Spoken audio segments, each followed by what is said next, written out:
নমস্কার, কেমন আছেন সবাই? প্রবাসে বাঙালিয়ানার নতুন একটি ব্লগে স্বাগত জানাই। সকাল সকাল চলে এসেছি রান্নাঘরে। আজ সারাদিন কি করি সেটাই আপনাদের সামনে তুলে ধরবো। এখন সকালবেলা 6:30 বাজে। আমি উঠে পড়েছি তাড়াতাড়ি, অভি যাবে স্কুলে, টিফিন বানাতে হবে। তাই চলে এসেছি রান্নাঘরে। আজকে অ্যাভোকাডো দিয়ে টোস্ট বানাবো। অ্যাভোকাডোটা কেটে নিলাম, একদম পেকে গেছে অ্যাভোকাডোটা। তার সঙ্গে আমি কেটে নিয়েছি রসুন, কাঁচা লঙ্কা, পেঁয়াজ, টমেটো আর কর্ন নিয়েছি। এখন এই অ্যাভোকাডোটা ভালো করে ম্যাশ করে নিচ্ছি, চামচ দিয়ে, হাত দিয়েও করতে পারেন। আমি একটু কড়াইতে তেল দিয়ে তার মধ্যে দিয়ে দিয়েছি রসুন, কাঁচা লঙ্কা, পেঁয়াজ, একটু নেড়ে চেড়ে তার মধ্যে দিয়ে দিলাম নুন, তারপরে দিয়ে দিচ্ছি সুইট কর্ন আর টমেটো। একটু নেড়ে চেড়ে নিলেই হয়ে যায়, মানে 2-3 মিনিট লাগে কিন্তু। দিয়ে দিলাম অরিগ্যানো আর ব্ল্যাক পেপার। একটু নেড়েচেড়েই এটা নাবিয়ে নেব। এদিকে আমি ম্যাশ করে নিয়েছি অ্যাভোকাডোটা সুন্দর করে। তারপরে দিয়ে দিলাম ভেজে রাখা মশলাগুলো। আর ডিমটা সেদ্ধ করে রেখেছিলাম, সেটা এখন কেটে দিয়ে দিচ্ছি। এটা ডিম দিয়েও খেতে ভাল লাগে, ডিম ছাড়াও খেতে ভীষণ ভালো লাগে। তো অভির ডিমান্ড ছিল আজকে ডিম দিয়ে নিয়ে যাবে। তাই ওকে ডিম দিয়ে করে দিচ্ছি এখন। ও এটাই খেয়ে যাবে, এটাই নিয়ে যাবে। আর সকালবেলা বেশি কিছু করার সময়ও হয় না। এটা যেদিন খাই আমার খুব তাড়াতাড়ি হয়ে যায় বলতে পারেন। আর এই যে বান দিয়ে করবো আজকে, এমনি ব্রেড দিয়ে করছি না। আজকে এই বানগুলো নিয়ে এসেছিলাম, হটডগ বান। তো সেটাতেই এই যে হালকা করে সেঁকে নিয়েছি, আমি বাটার টাটার কিচ্ছু দিইনি, এমনি প্লেন সেঁকে নিয়েছি। দিয়ে এই স্টাফটা দিয়ে দিলাম, দিয়ে ওকে খেতে দিয়ে দেবো। ও দুটো খেয়ে যাবে, দুটো নিয়েও যাবে। এখন খেতে দিয়ে তারপরে রেডি করে ওকে দিয়ে দিয়েছি স্কুলে, আমরাও ওটাই খেয়েছি বানিয়ে। তারপরে এই যে দুপুরে রান্না করতে এসেছি। আজকে ভেটকি মাছের কাটলেট বানাবো। ভেটকি মাছ রান্না করব বললেই আমার ছেলে বলবে কাটলেট বানাও। তো মাছটাকে ভালো করে একদম পিস পিস করে কেটে নিয়েছি, তারপরে এক্সট্রা জলটাও মুছে দিলাম। আর এদিকে আমি রুই মাছের মাথাটা নিয়েছি, তাতে নুন হলুদ মাখিয়ে দিলাম। একটু পুঁই শাক কুমড়ো দিয়ে তরকারি করব। এবারে মাছের জন্য, মানে কাটলেটের জন্য একটু পুদিনা পাতা লাগবে, তাই আমার ছোট্ট বাগানটাতে চলে এলাম পুদিনা পাতা তুলতে।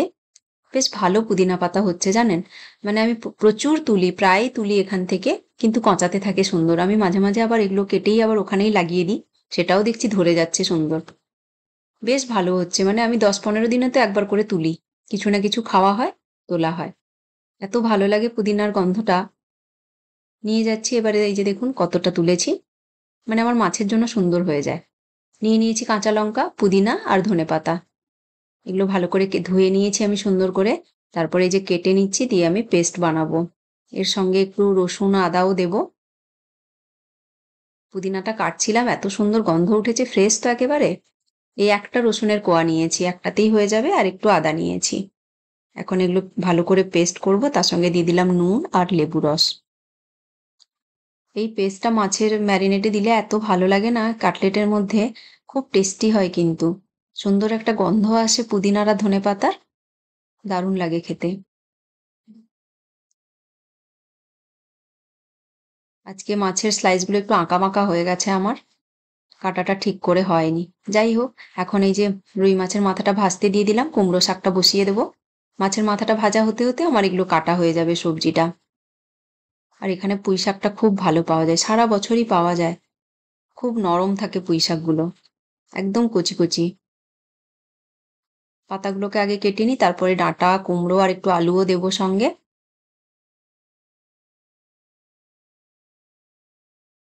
শাকটা সুন্দর করে কেটে নিয়েছি, তারপরে আলু, পুঁই ডাঁটাটাও কাটা হয়ে গেছে। কুমড়োটা কেটে নিলেই আমার কাটা হয়ে যাবে। ওইদিকে কিন্তু মাছটাও ভাজা হয়ে গেছে।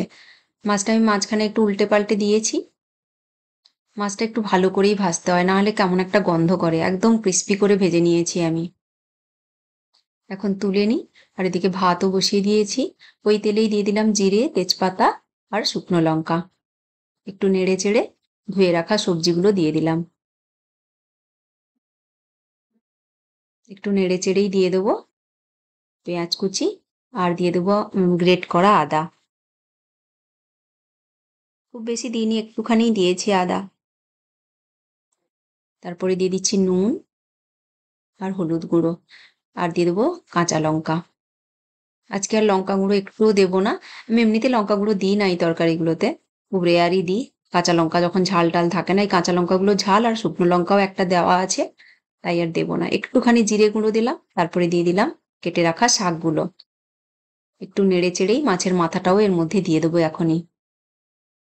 শাক তো একটুই হয়ে যাবে একটু পরে। মাছের মাথা দিয়ে এই তরকারিগুলো খেতে কিন্তু খুব ভালো লাগে। ওইদিকে তরকারিটা হচ্ছে, এদিকে আমি মাছটা ডিপ করার ব্যবস্থা করছি। নিয়ে নিয়েছি ডিম, তার মধ্যে দিয়ে দিয়েছি একটু ব্ল্যাক পেপার আর নুন, দিয়ে ফেটিয়ে নিয়েছি। এদিকে নিয়েছি কর্নফ্লাওয়ার। কর্নফ্লাওয়ারে এখন মাছগুলোকে ড্রাই ডিপ করে নেব। এই ড্রাই ডিপ করে নিলে কি হয়, এই যে পুদিনা, ধনেপাতার, কাঁচা লঙ্কার যে মিক্সটা লাগানো আছে সেটা একটুও বেরিয়ে যাবে না। একদম সুন্দর মাছে কোট থাকবে।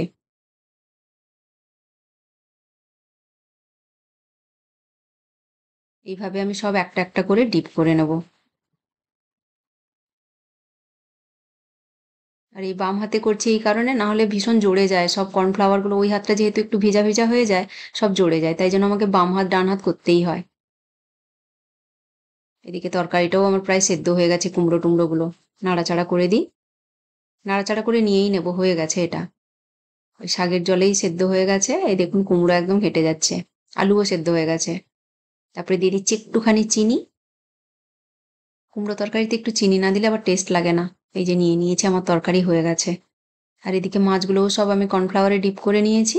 এখন এই ডিমে ডিপ করব। আর ব্রেড ক্রাম্ব নিয়েছি, ব্রেড ক্রামের মধ্যে ডিপ করে নেব, তারপরে ভেজে নেবো একে একে। এই কাজগুলো একটু মানে বেশি সময় লাগে, একা একা করতে হয় তো, বারবার ডিপ করা এখানে ওখানে, কিন্তু খেতে এত টেস্টি লাগে তখন মনে হয় সব পরিশ্রম সার্থক হয়ে গেল। বিশেষ করে বাচ্চা খেতে ভীষণ ভালোবাসে, তাই করতে ইচ্ছেও করে, ওর জন্যই করতে হয় আমাকে এগুলো। মানে আমাদেরও ভালো লাগে, বাট ও ডিমান্ড করে আর কি, যে এটা করো সেটা করো। মাছগুলো আমি সব ডিপ করে নিয়েছি। এবারে কড়াইতে সর্ষের তেল দিয়ে, আমি কিন্তু স্যালো ফ্রাই করছি, ডিপ ফ্রাই করছি না, কারণ অনেক তেল ঢালতে হয়। আমি স্যালো ফ্রাই করবো, একটু সময় দিয়ে করি, কিন্তু হয়ে যায়, ক্রিস্পিও হয়, খেতেও খুব ভালো লাগে। এগুলো গরম গরমই খেতে হয়, ঠান্ডা হয়ে গেলে তো ক্রিস্পি, সে ডিপ ফ্রাই করুন আর স্যালো ফ্রাই করুন কোনোটাতেই থাকে না। তো গরম গরম একদম ভাজবো আর খেতে বসবো।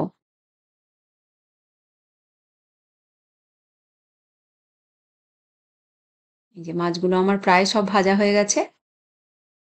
এই ছিল আমার আজকের ব্লগটা। আমার ব্লগটা যদি আপনাদের ভালো লেগে থাকে তাহলে অবশ্যই একটা লাইক করবেন, কমেন্ট করে জানাবেন কেমন হয়েছে। প্লিজ আমার ইউটিউব চ্যানেলটা সাবস্ক্রাইব করবেন, ফেসবুক পেজটা ফলো করবেন, এই নামেই আছে প্রবাসে বাঙালিয়ানা। খুব ভালো থাকবেন সবাই, দেখা হচ্ছে পরের ভিডিওতে। টাটা।